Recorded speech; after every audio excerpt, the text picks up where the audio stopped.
Bapak Kardinal, Bapak Uskup, para romo, suster, bruder, saudari, dan saudara yang terkasih. Injil hari ini menceritakan tentang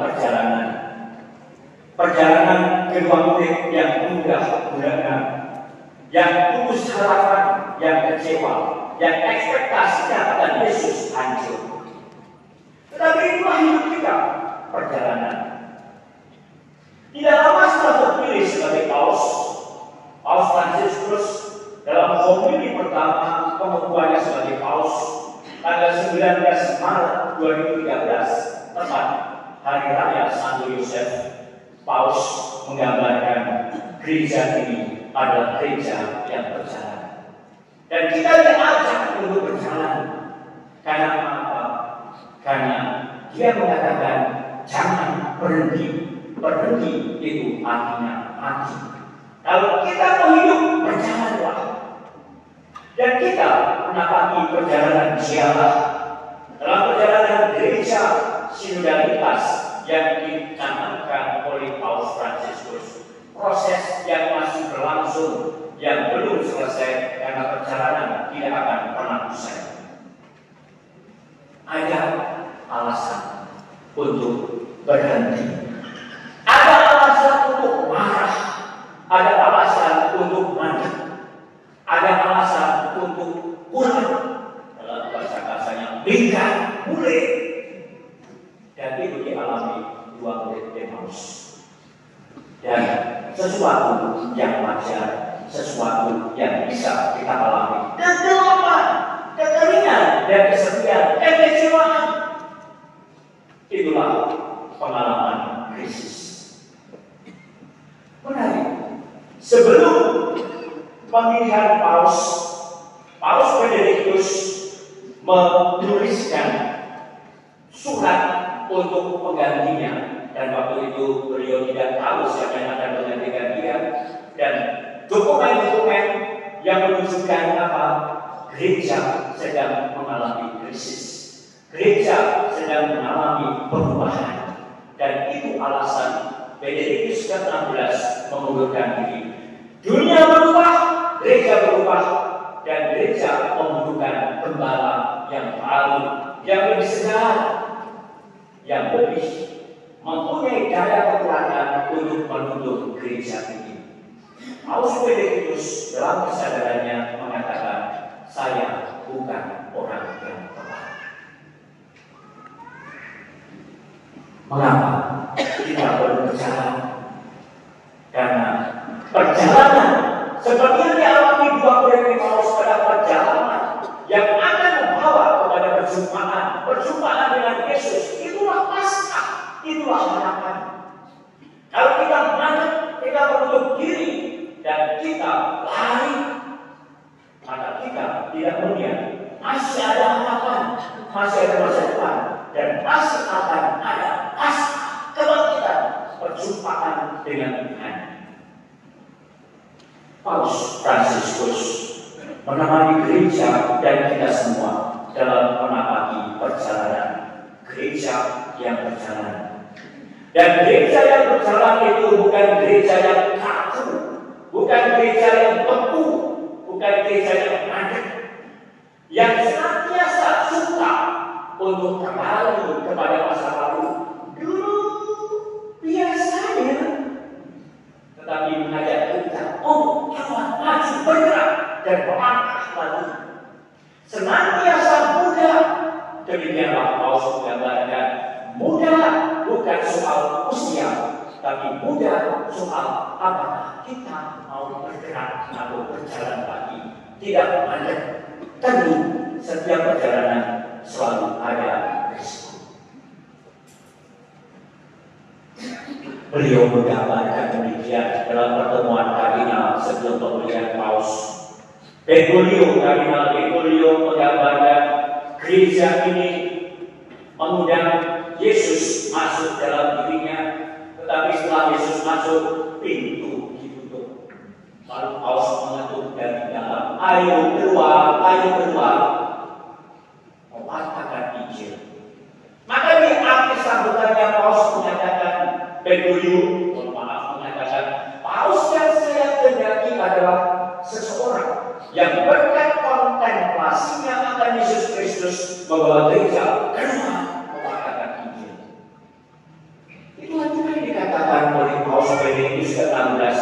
krisis semangat evangelisasi, krisis semangat misioner, dan Paus Fransiskus pun mengatakan yang sama. Maka beliau mengeluarkan dokumen Evangeli Gaudium, sukacita karena mewartakan Injil. Dan itulah perjalanan yang hendak dituntun dan dibawa Paus dalam menggembalakan gereja. Bulan Juni 2022, Paus menuliskan testamen rohani dan baru dibuka hari ini. Dan Juni 2022 masih kurang lebih segar, dia sudah menuliskan testamen rohani. Dan dalam testamen rohani itu menuliskan di mana beliau ingin dimakamkan, di Basilika Santa Maria Maggiore. Bahkan sudah menentukan tempatnya di mana. Tidak ada menentukan tempat, tapi sudah mengatakan nanti biaya pemakaman sudah ada. Saya sudah menyimpan biaya pemakamannya. Menarik, termasuk biayanya sudah gitu. Jadi tidak minta kepada pemulung. Sudah ada biayanya. Bahkan dikatakan nanti di mana. Hanya boleh ditulis Fransiskus. Tidak ada embel-embel yang lain. Mengapa Santa Maria Maggiore? Karena beliau sangat mencintai Bunda Maria. Sebelum melakukan perjalanan, setelah pulang dari perjalanan, selalu menuliskan atau selalu berdoa di depan ikon Maria di Santa Maria Maggiore. Tanggal 7 Februari 2025, Paus Fransiskus menulis kata pengantar dalam sebuah buku yang ditulis oleh Kardinal Andrew Shoa, Uskup Emeritus Milan. Dan bukunya ini bercerita tentang apa? Mengalami, merasakan, dan menikmati hari tua. Yang menarik, di dalam kata pengantarnya, Paus Fransiskus mengatakan usia lanjut itu disyukuri. Tetapi di bagian akhir dia berbicara tentang kematian. Kematian bukan kehilangan segala-galanya. Kematian adalah awal baru bagi sesuatu. Kematian itu disambut sesuatu yang menarik. Kata pengantar itu ditulis 7 Februari 2025 sebelum Paus sakit. Dan baru hari-hari ini dikeluarkan tulisan itu, mungkin karena momennya tepat. Disambut kematian itu. Hari Minggu Paskah, Paus Fransiskus berkeliling dengan Papa Mobile di lapangan Santo Petrus. Bahkan hadir di Logia Basilika Santo Petrus dengan bukan Pompi dan Pompi. Dan setelah berkeliling, Paus menyatakan kepada perawat pribadinya, terima kasih karena kau mengajak saya untuk keliling. Mengapa? Sebenarnya dokter ketika Paus Fransiskus keluar dari rumah sakit meminta Paus istirahat total 2 bulan. Tidak boleh melakukan aktivitas, tidak boleh ketemu orang. Tetapi tampaknya mengatur Paus itu susah. Beliau ketemu orang, keluar, tampil, hadir. Dokternya hanya mengatakan, gimana lagi? Dia itu Paus, Yohanes. Nah, tetapi menarik.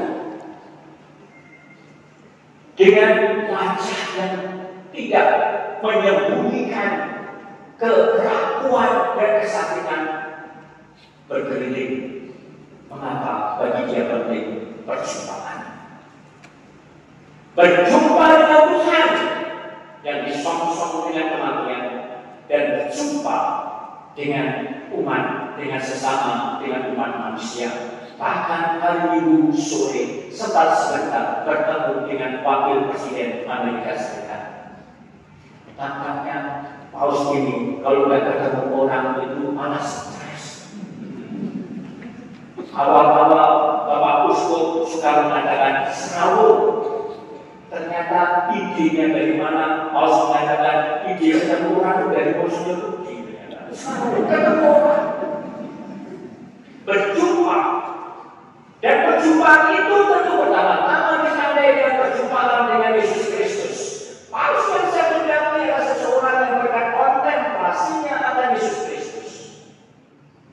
Bacaan pertama bercerita tentang orang lumpuh yang sehari-harian ada di bait Allah, memohon, berdoa, dan berharap.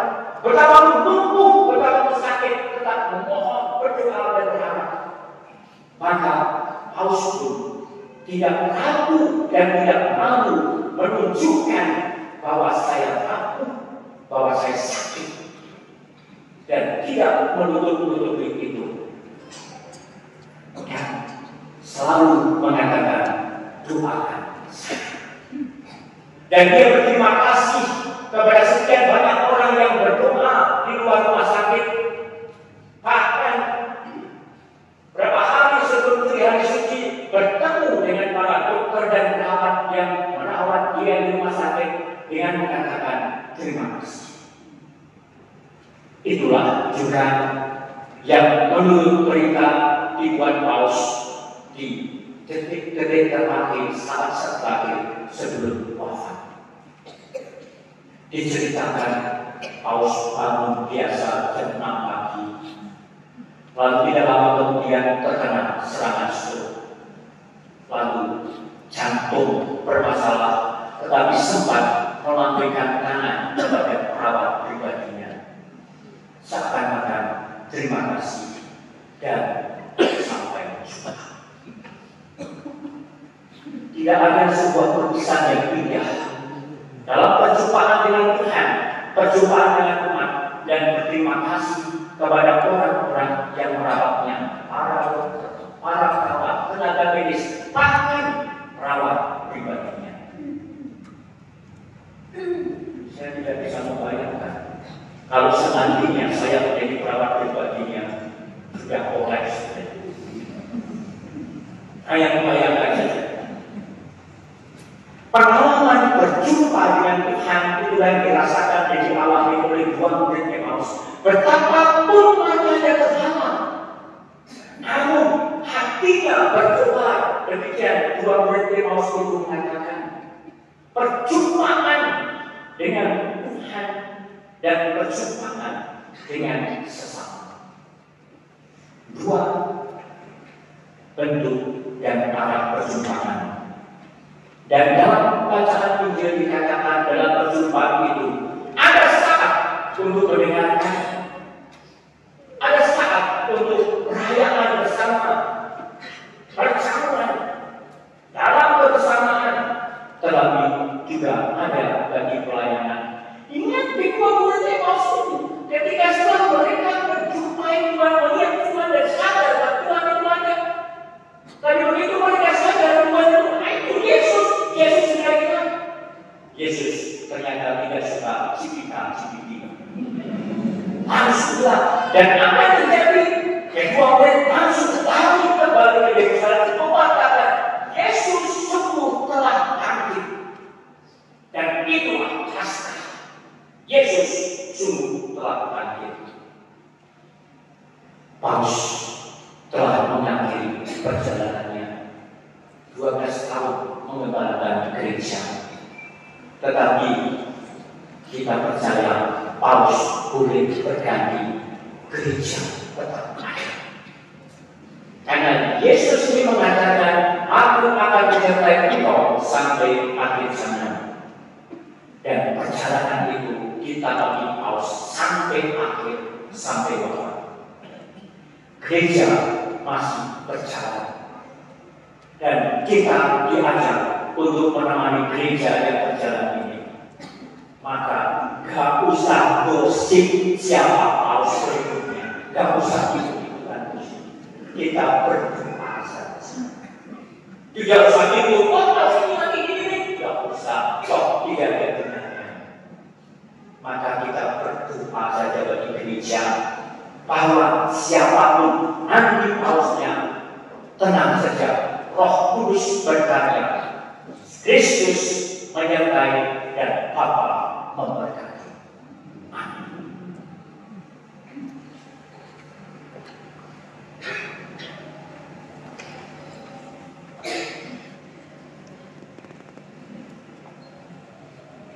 Kalau Kristus